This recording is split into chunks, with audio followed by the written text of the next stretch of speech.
Hoje vamos conversar com Alcídio Pereira sobre a fé que remove montanhas. No Momento Espírita, veremos a mensagem Fale de Deus com seu filho.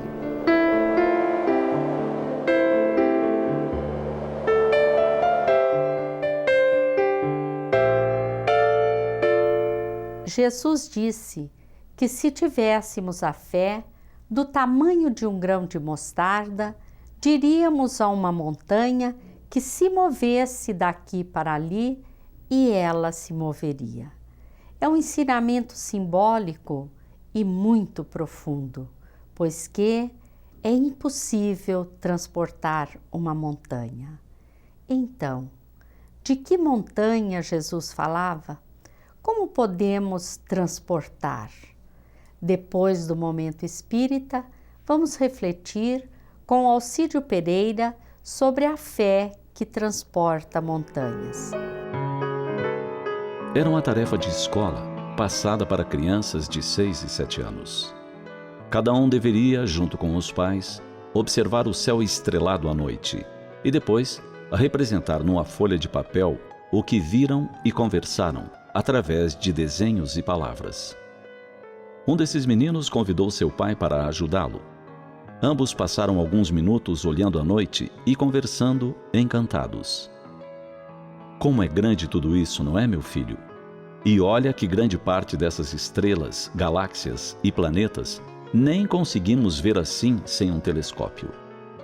O que é um telescópio, pai? E a conversa seguiu por aí. O menino fez diversas perguntas sobre o tamanho de Júpiter, sobre qual era a estrela mais brilhante e muitas outras coisas. E você já pensou sobre quem fez tudo isso, filho? Sim, pai, eu sei. Foi Deus. Ele fez todas as coisas, todo o universo. E que tal colocarmos na sua tarefa de casa, junto aos seus desenhos dos planetas, uma pergunta, assim: quem fez as estrelas? E depois lá embaixo, bem grande, escrito: Deus. Que tal? Terminou o pai super empolgado, quase querendo fazer a tarefa pelo filho. Não, pai, não quero desse jeito. Quero deixar apenas a pergunta e fazê-la para minha professora e aos meus amigos. A veia de filósofo do filho era bem maior que a do pai. Tudo bem, ótima ideia. Deixamos só a pergunta, e você a faz em sala para ver o que seus amigos vão dizer. Ao final do dia, o pai desejou saber como fora a apresentação da tarefa. E aí, filho, como foi? Eles gostaram? Fez a pergunta? Sim, pai. E o que eles disseram? Nada. Como nada? Não falaram nada, pai. Ninguém sabia a resposta. Só eu e a professora, falou o menino por fim, cheio de orgulho de si mesmo.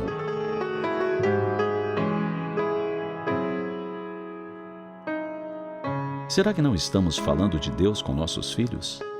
Nem mesmo essas questões simples, como quem criou o universo, as pessoas, a natureza? Será que durante cerca de 6 a 7 anos de vida, os pais daquelas crianças nunca citaram Deus dessa forma? Nunca mencionaram um possível Criador, seja lá o nome que possa ter? Não estamos aqui falando da menção de Deus da forma religiosa comum, com seus estereótipos e dogmas. Não.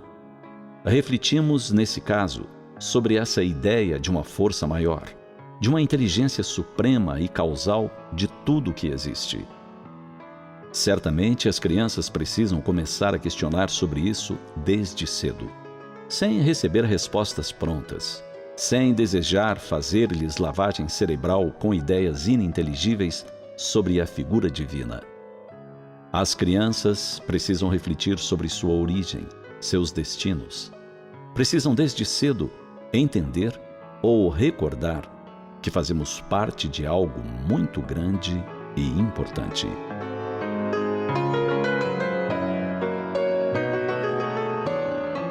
Fale de Deus com seu filho. Não do Deus vingativo, do Deus que tem preferidos, do Deus que castiga. Esse Deus não tem mais espaço nos dias de hoje. Já estamos maduros para entender o Criador de forma diferente. Fale de Deus com seu filho, mostrando que estamos amparados por mãos amorosas sempre. Fale de Deus com o seu filho, inspirando-se na forma com que Jesus o mencionava. Pai. Se nossas crianças enxergarem em Deus a figura de um bom pai, criarão uma relação muito mais saudável desde pequenos. E serão adultos que levarão Deus em seus dias, de forma muito natural. Fale de Deus com seu filho.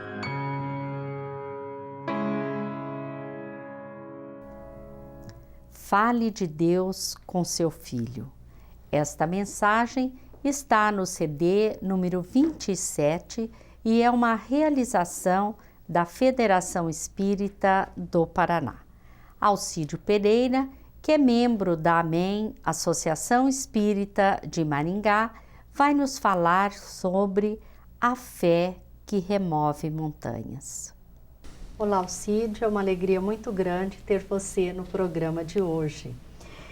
Em várias situações, Jesus se dirigia à pessoa e dizia: a tua fé te curou. Você poderia comentar uma dessas ocasiões? Um dos momentos mais bonitos sobre esta citação de Jesus foi a ocasião em que a mulher hemorroíça, que sofria de um fluxo sanguíneo há 12 anos, ela padecia dessa doença que na época era muito pior do que hoje, porque a mulher era discriminada em função de estar constantemente nesse estado de menstruação. Após procurar médicos, procurar tudo que estava ao seu alcance, inclusive o exorcismo, e nada tendo conseguido, ela ouvindo falar que Jesus estaria numa região em que ela poderia visitá-lo, ir até ele, falar com ele, ela passou a acreditar com todas as suas forças de que esse encontro com Jesus aconteceria a sua cura. E ela vai, mas em função da multidão que cercava Jesus, ela não conseguiu falar com ele. Mas ela pensou, se eu tocá-lo, também será o suficiente. E ela, ao tocá-lo, ela sentiu que imediatamente ela sofreu uma descarga energética ou fluídica, de maneira que naquele momento ela sentiu-se curada. E aí Jesus vira-se para os apóstolos e pergunta: quem me tocou? E aí ela lança-se aos pés de Jesus e diz: fui eu, Senhor, fui eu que o toquei. E ele diz então: mulher, a tua fé te curou. Realmente essa passagem ela é fantástica, né? Demonstrando a importância da fé. Em várias situações, ou melhor, em todas as situações, Jesus passava ensinamentos, né? Certa feita, ele disse: se tivesseis a fé do tamanho de um grão de mostarda, diríeis a essa montanha: sai daqui, vai para ali, e ela se transportaria, não é? O que Jesus quis dizer com isso, Alcídio? É que, na verdade, a nossa fé é tão pequena, e ele citou o grão de mostarda, por uma questão também interessante, porque ele não falou um grão de areia. Um grão de mostarda, apesar de pequeno, ele tem vida. Contém dentro dele o pé de mostarda. Então, quando ele fala que se nós tivéssemos fé do tamanho de um grão de mostarda, a gente diria ao monte, à montanha, sai daqui e vai para ali, e ele iria, ele quer dizer então que a fé tem essa possibilidade de remover montanhas. E o que são essas montanhas? Que montanhas são essas de que Jesus falava? Bem, essas montanhas, ninguém vai querer acreditar ou pensar que seria uma montanha de pedra. As montanhas que nós estudamos na geografia, que mede dimensão, altura, mas são aquelas montanhas que às vezes elas são maiores do que uma grande montanha. As dificuldades que nós sofremos por viver no mundo de provas e expiações. A montanha do desemprego, a montanha das aflições diversas, a montanha da violência, a montanha da orfandade, a montanha que nós às vezes ficamos sem saída, mas principalmente a montanha da baixa estima. Quando a pessoa está nesse estado de baixa estima, é uma montanha tão grande que ela precisa de fato trabalhar, ter consciência e querer, de fato, tem que acreditar, saber que é possível sair e remover essa montanha. E aí ela vai precisar da fé para isso. Podemos dizer que são montanhas também os nossos vícios, como o orgulho, o egoísmo, a vaidade e outros vícios físicos ou materiais também, ou Alcides? Sim, montanhas que muitas vezes a pessoa sabe. O cardiologista ou outro especialista disse que se ele não deixar o tabaco, se ele não deixar o álcool, ele vai realmente encurtar a sua vida e dar até o tempo muito curto que ele vai viver. E apesar disso, ele não consegue ter a fé e a ação conjuntas para poder resolver esse problema. Ele acaba aí entrando numa espécie de suicídio involuntário, mas que vai encurtar a vida, vai. A fé é um sentimento muito abstrato, né? Como que nós podemos defini-la? Bem, a fé, ela tem que ser operosa, quer dizer, não pode, a fé não funciona apenas e isoladamente. Então a fé ela precisa estar, ela tem que estar unida com a ação ou somatizada com a ação. Então a fé é quando nós acreditamos primeiro em nós. Não há como ter fé se nós não acreditamos em nós. Se a pessoa é aquela pessoa que ela olha no espelho e ela acha que ela não está bem, ela devia ser outra pessoa. Se ela não tem autoestima e se ela não acredita nela, então vai ser muito difícil dizer que essa pessoa vai ter fé. Mas a fé é isso, é algo que dentro de nós, e muito difícil de explicar, mas que nos dá um impulso, que nos leva a acreditar que nós podemos. E aí nós vamos precisar do quê? Da ação, né? Para que as coisas possam acontecer. E eu sei que quando nós vamos falar de fé, que só funciona junto à ação, ou somatizada com a ação, então é preciso de exemplo. E um exemplo muito fácil de se entender seria, principalmente para os pescadores, aqueles que costumam dar as suas voltas com o seu barco, o barco a remo, nós poderíamos dizer assim, para que seja fácil de compreender, que se nós colocássemos um remo e escrevêssemos nele, esse é o remo da fé, e no outro remo, esse é o remo da ação. Se nós usarmos só o remo da fé, o barco vai girar em torno de si mesmo, ele não vai seguir adiante. Para a esquerda, digamos, se nós pegarmos só o remo da ação, ele vai virar para a direita. Mas se nós unirmos os dois, o remo da fé e da ação, e remarmos conjuntamente, de fato nós vamos atingir os objetivos. Então é preciso que tenhamos fé, mas é preciso também que a gente vá à ação, que a gente coloque em prática, ou a gente se prepare para atingir aqueles objetivos, que o mundo espiritual pode nos ajudar, mas não sem antes nós colocarmos em ação ou nos prepararmos para isso. Teria sido por esse motivo que Allan Kardec, na Revista Espírita de 1862, disse que a verdadeira fé é a ação? Sim, exatamente. Porque a verdadeira fé é a ação, e ele vai falar também da fé raciocinada, que pode encarar a razão frente a frente por todos os tempos. Porque a fé, a pessoa precisa saber, não basta crer. Porque quando ela acredita, ela pode acreditar por um certo tempo e alguém vir e demonstrar que ela estava equivocada.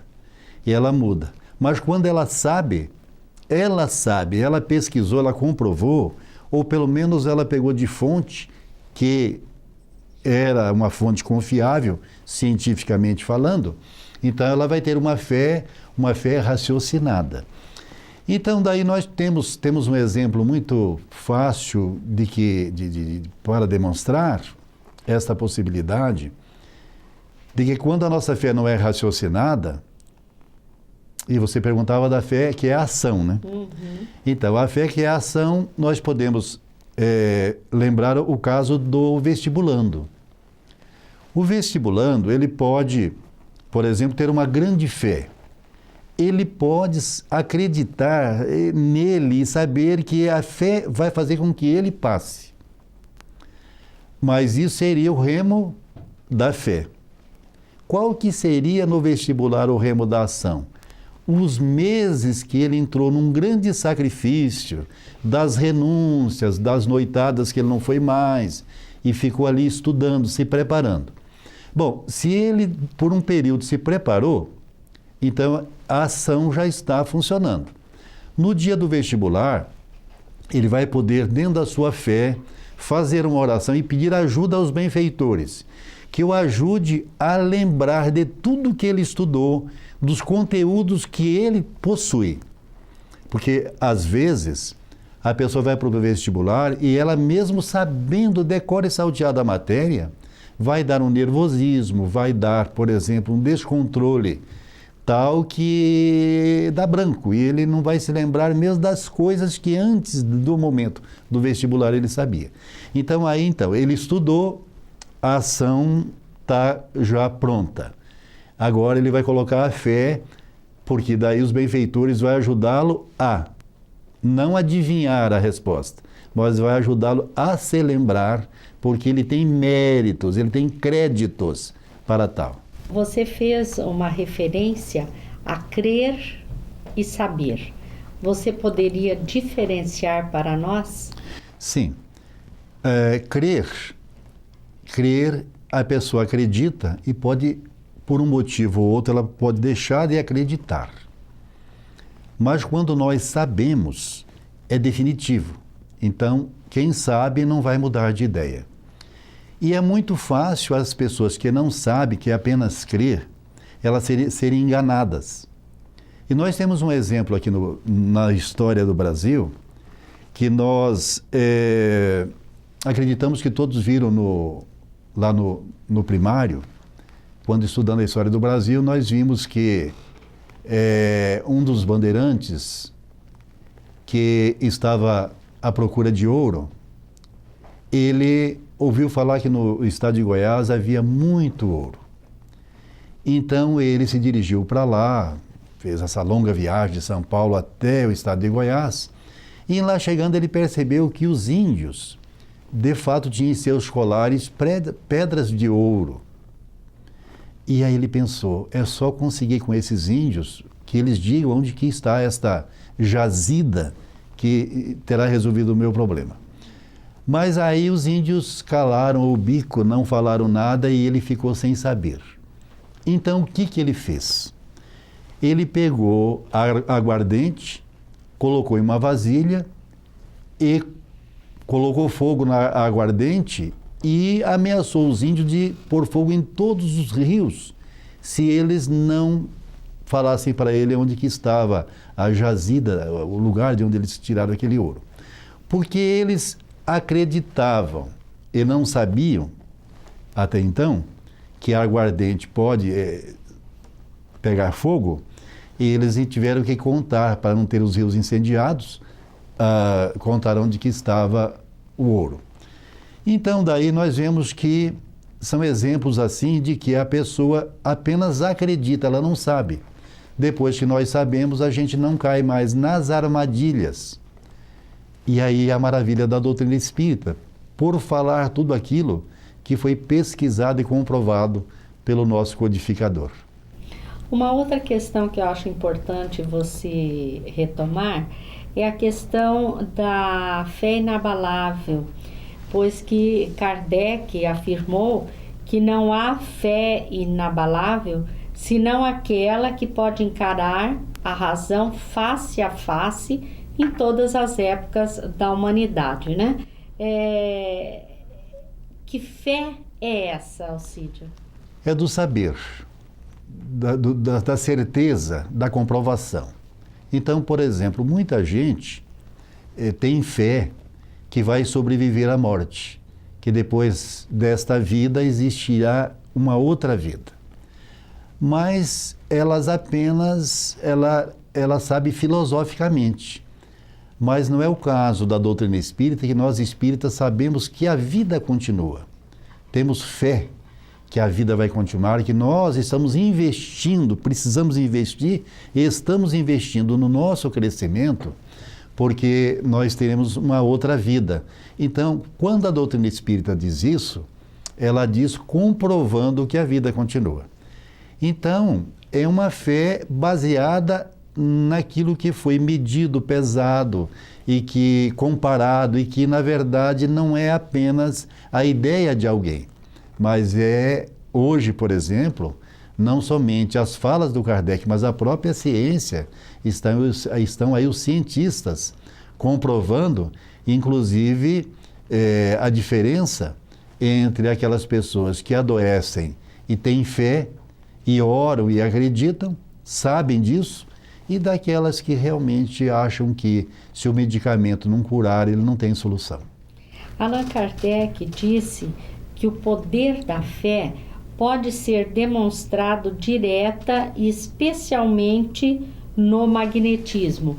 Ele estava se referindo à prática do passe que é utilizada na casa espírita? Sim.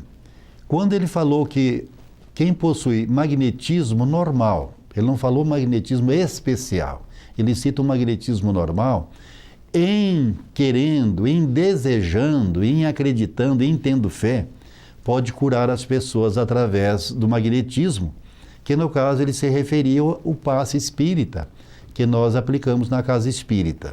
Então daí, quando a pessoa que vai aplicar o passe, ele sabe que é possível e ele tem um ardente desejo de ajudar, então ele consegue na casa espírita, no passe espírita, ele consegue de fato remover as montanhas que a pessoa traz da falta de energia vital, vem com problemas psicológicos, principalmente quando é de origem por influências espirituais.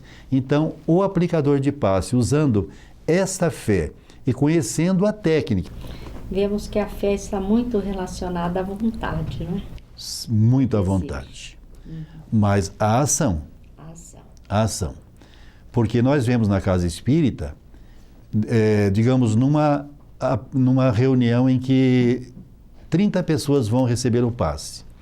Nós vemos algumas saírem falando, nossa, aquele passe foi uma maravilha. Depois que me aplicaram aquele passe, eu me senti outra pessoa. E nós ouvimos pessoas falando que para elas não deu diferença nenhuma. Então, na verdade, é porque a fé, ela precisa do remo da fé e o da ação. Não existe nada que caia do céu. Na verdade, as coisas elas precisam realmente da fé, mas que também a pessoa faça a sua parte. Alcídio, nós agradecemos a sua participação no programa. Bem, nós também agradecemos o convite para tratar desse assunto, que hoje é uma carência geral. As pessoas precisam ter fé e precisam também da ação. E falar desse assunto foi muito bom. Muito obrigada. Agradecemos a todos que mais uma vez estiveram conosco. Desejamos estar juntos no próximo programa e muita paz a todos.